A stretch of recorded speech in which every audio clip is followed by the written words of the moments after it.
அர் ரஹீம், இந்த இரத்த வந்த உறவு என்று சொல்லுகிற இந்த வார்த்தை இருக்கிறது. நம்மெல்லாம் சொல்லுவோம் குடல் உறவு, இரத்த வந்த உறவு, தொப்புள் கொடி உறவு அப்படின்னு நாங்கள் சொல்லுவோம். இந்த உறவு என்று சொல்லுகிற, இந்த ரஹீம் என்று சொல்லுகிற இந்த இரத்த வந்த உறவு என்கிற வார்த்தை இருக்கிறது. இந்த வார்த்தை அல்லாஹு தஆலா அவனுடைய பெயர் நாமத்திலிருந்து பிரித்தெடுத்த ஒரு வார்த்தையை நாங்கள் அல்லாஹ்வுடைய தூதர். நம்மெல்லாம் குர்ஆனை புரட்டினால் அடிக்கு ஒரு முறை ஓத ஆரம்பிக்கிற பொழுது பிஸ்மில்லாஹிர் ரஹ்மானிர் ரஹீம் என்று சொல்லுகிற ஒரு வார்த்தையை நாங்கள் மொழிவோம். அதிலே ரஹீம், ரஹ்மான் என்ற வார்த்தையை நாங்கள் பொழிவோம். அந்த ரஹ்மான் என்று சொல்லுகிற அதே அந்த வார்த்தையில் இருந்துதான் இந்த ரஹீம் என்று சொல்லுகிற இந்த வார்த்தையும் வந்தது என்றார்கள் அல்லாஹ்வுடைய தூதர். வத்தகுல்லாஹ் அல்லதி தஸாஅலூன பிஹி வல் அர்ஹாம். அந்த ரப்பு எப்படிப்பட்டவன் தெரியுமா? அவனை முன்னிலைப்படுத்தி தான் நீங்கள் ஒருவருக்கொருவர் உங்கள் தேவைகளை கேட்டுக்கொள்கிறீர்கள். அல்லாஹ்வை நீங்கள் பயந்து கொள்ளுங்கள் என்று சொன்னாதே குர்ஆன், வல் அர்ஹாம், இரத்த வந்த உறவுகள் விடயத்திலும் நீங்கள் பயந்து நடந்து கொள்ளுங்கள்.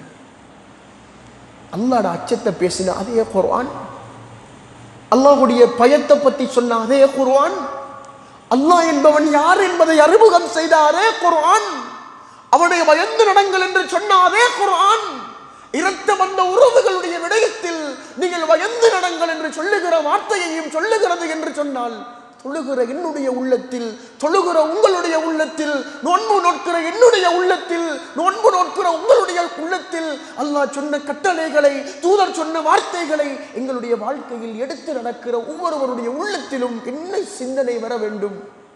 நான் ஈமானோட வாழ்றேன் என்பதற்கான ஒரு அடையாளமாக அது மாற வேண்டும் என்ற உணர்வு வரணும். ஊருக்கு வெள்ளையும் சொல்லையுமாக இருப்பார். குடும்பங்களை சேர்ந்து நடக்கிற பண்பு, பக்குவம், பண்பாடு அவனுடைய வாழ்க்கையில் இருக்காது. அதனால அல்லாஹ்வுடைய தூதர் சொன்னார்கள், மன் கான யுமினு பில்லாஹி வல் யௌமில் ஆகிர், யார் அல்லாஹுவையும் மறுமை நாளையும் இறை நம்பிக்கை கொண்டிருக்கிறாரோ. நானும் நீங்களும் மூமின் தானே? எதற்காக இந்த பள்ளி வாசலுக்கு வந்தோம்? என்ன சிந்தனைக்காக வந்து உட்காருகிறோம்? எதற்காக வேண்டி இந்த உபதேசத்தை செவிதாழ்த்தி கேட்கிறோம்? என்னுடைய உங்களுடைய ஈமான் தானே இந்த இடத்தில் என்னையும் உங்களையும் உட்கார வைத்தது. அந்த அடிப்படை ஈமானை தானே முன்னிலைப்படுத்தி இறைத்தூதர் ஒரு வார்த்தையை சொல்கிறார், மன் கான யுமினு பில்லாஹி வல் யௌமில் ஆகிர், யார் அல்லாஹ்வையும் மறுமை நாளையும் ஈமான் கொள்ளுவாரோ ஃபல்யஸில் ரஹிமா, தன்னுடைய இரத்த பந்த உறவை அவர் சேர்ந்து நடக்கட்டும். அதனால் தான் அல்லாஹ் மூமின்களை பற்றி அடையாளப்படுத்துகிற பொழுது, அல்லதீன யஸிலூன மா அமரல்லாஹு அய்யூஸல பி, இந்த உறவுகளோடு அல்லாஹு தஆலா சேர்ந்து நடக்கும்படி கட்டளையிட்டானோ அந்த உறவுகளை அவர்கள் சேர்ந்து நடப்பார்கள்.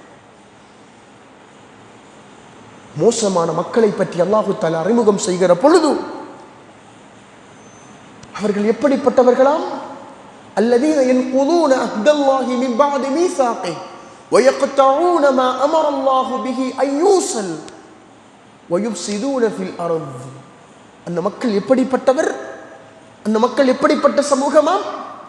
அல்லாஹு தஆலா அவனுக்கு செய்த அந்த உடன்படிக்கைக்கு பின்னால், வாக்களிக்கப்பட்ட அந்த உடன்படிக்கைக்கு பின்னால் அதனை முறித்து கொண்டு இரத்த வந்த உறவுகளை துண்டித்து நடந்து இந்த பூமியில் குழப்பமும் விளைவிப்பார்களோ அந்த சமூகம் அல்லாஹ்வுடைய லானத், சாபத்தை பெற்ற ஒரு கூட்டம், மிக மோசமான ஒடுங்கு தளத்தை கொண்ட ஒரு கூட்டம் என்று அல்லாஹ் தஆலா அறிமுகம் செய்கிறார்.